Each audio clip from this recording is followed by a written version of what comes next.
Jeune négro positionné sur le corner. Avant de la dope, mec. J'en me fais mon cas où c'est la guerre, mec. Au cas où ça explose, mec. N'ont jamais rien fait pour le checks, mec. Rien fait pour le checks, mec. Jeune négro positionné sur le corner. Avant de la dope, mec. J'en me fais mon cas où c'est la guerre, mec. Au cas où ça explose, mec. Comment tu veux que je te respecte, mec? Ce podcast est le fruit d'une collaboration entre l'association CLT et les étudiants de licence 3 de sciences de l'éducation de l'Université de Nanterre. Il est réalisé avec le soutien du FIPD, de la Cité éducative de Corbeil-Essonnes et du projet TriSpace.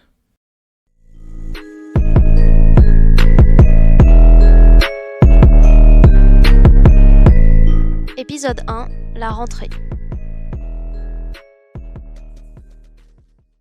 Le premier jour de la rentrée, Ryan, plongé dans ses pensées, entend soudain la voix de sa mère. Ryan, réveille-toi, il est 8h, tu vas être en retard pour ton premier jour au lycée.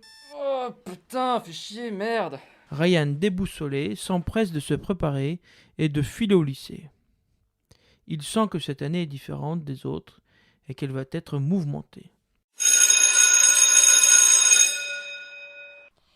Vite, vite les jeunes, dans vos classes. Ryan court dans les couloirs, arrive devant la porte de sa classe fermée, essoufflé et toque. Entrez, entrez. Bonjour madame, excusez-moi d'être en retard pour mon premier jour. Alors, ton réveil n'a pas sonné, frérot? Mais vas-y, tais-toi là. Ryan, allez vous installer.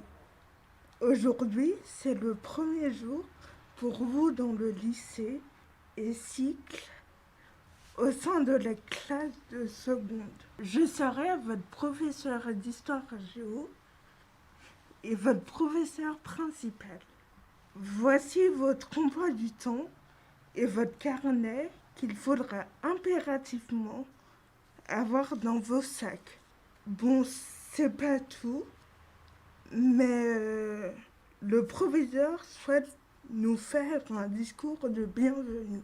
Ryan et l'ensemble de sa classe se dirigent vers la salle polyvalente où le proviseur les attend. Le proviseur les accueille avec un grand sourire. Il leur explique le bon fonctionnement du lycée et des règles à respecter. La sonnerie retentit et tous les élèves se rendent dans la cour de récréation. Ryan retrouve sa bande d'amis, Yanis, Lucas et Adam. Oh, vous m'avez trop manqué. Bon, pas toi Yanis, je t'ai vu plusieurs fois. Mais bon, ça dit quoi de vos vacances? Vous êtes resté à Libreville? Moi je suis parti en Espagne avec mes darons. Moi je suis resté en France, je suis parti en visite à mon cousin. Y'a que moi qui suis resté dans le quartier des Palmiers chaque année, wesh. Ah, miskin, t'inquiète ma bichette, Mais pro, tu viens avec nous, Je suis pas une tarlouse, wesh. Pour m'appeler bichette, vous foutez le seum. Lucas aperçoit au loin la copine de Ryan, Anaïs. Bro, il y a ta meuf là-bas. Ah, le devoir m'appelle les gars, je vous laisse, à toutes. Ryan se dirige vers Anaïs et celle-ci est toute souriante de revoir son copain. Bébé, tu m'as trop manqué, je suis trop contente de te retrouver. J'en avais trop marre de parler sur Facebook. Toi aussi bébé, ça te dit on se revoit après les cours? Vas-y, ça me va. Je t'aime, à toutes. La journée s'achève, il est 16h30. Ryan et sa bande d'amis sortent du lycée lorsqu'ils tombent nez à nez avec une autre bande rivale d'un quartier à côté. Ceux-ci sont venus pour intimider les lycéens du quartier des Palmiers. La bande rivale bouscule Adam. À ce moment-là, toute la bande d'amis d'Adam s'approche d'eux par méfiance. Wesh mec, regarde où tu vas, non? Tu parles à qui? Eh ouais, c'est à toi qu'on parle, foutez quoi chez nous? On va regarder les nouvelles meufs de votre lycée. Dis-moi comment elle est bonne, elle. Vas-y, nique ta race, touche pas à ma meuf. Ryan se jette sur le lycéen pour le frapper. La situation dégénère, les deux bandes s'affrontent. La gardienne surgit, met fin à la bagarre et ordonne aux lycéens de rentrer chez eux. Ryan, ça va? Tu saignes? T'inquiète bébé, j'allais pas les laisser te parler comme ça et empiéter sur notre territoire. Bon les gars, faut qu'on trouve une solution là pour qu'ils reviennent plus jamais chez nous. J'ai une idée, je vais appeler mon cousin Dylan, il a plein de potes qui s'y connaissent et ils vont pouvoir nous aider. Ouais, vas-y. Vas-y. Ryan appelle son cousin et lui donne rendez-vous ce soir en bas du quartier des Palmiers. Le soir venu, la bande de Ryan ainsi que la bande de Dylan se retrouvent prêts à affronter la bande rivale. Cette dernière arrive face à eux, munie d'armes blanches et d'un pitbull. Vous croyez que vous nous faites peur avec 5 pauvres mecs en plus à vos côtés? La peur s'installe du côté de Ryan et de sa bande. Ils n'avaient pas anticipé la dangerosité de leurs adversaires. La bande rivale lâche le pitbull qui fonce directement sur l'ami de Dylan. Il le tient par la jambe. Ryan, face à la situation, s'adresse au chef de la bande rivale. Bon, on va s'arranger. Nous, on reste dans notre quartier et vous restez dans votre territoire. Ça vous va? Ça marche. Faites plus les fous avec nous. Vas-y les mecs, on se casse. Après cette bagarre, Ryan rentre à la maison et sa mère, le découvrant dans cet état, l'interpelle. Mon fils, regarde ton état. Qu'est-ce qui t'est arrivé? C'est rien, c'est une bagarre avec une bande rivale. Mais enfin, Ryan, tu n'es plus au collège, il va falloir grandir. Ryan hoche la tête timidement, sans rajouter un mot. Il prend une douche, mange et part directement se coucher. Le lendemain, le réveil sonne. Il est 7 heures.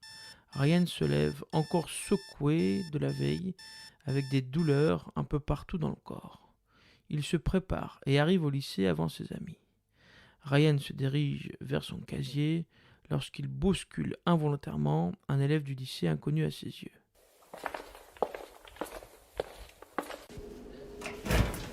Oh, désolé gros. T'inquiète, c'est rien.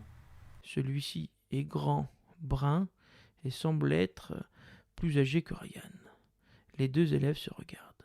Ryan, perturbé par cette altercation, ne rejoint pas ses amis et se rend directement en classe. Ses pensées fusent. Il se demande qui est ce mystérieux garçon qu'il a croisé tout à l'heure. Ryan sort des cours et reste déstabilisé face à l'événement qui s'est passé dans les couloirs. Il tente de laisser de côté et d'oublier ce qu'il s'est produit ce matin tôt, et rejoint sa bande d'amis au quartier pour passer la soirée avec eux.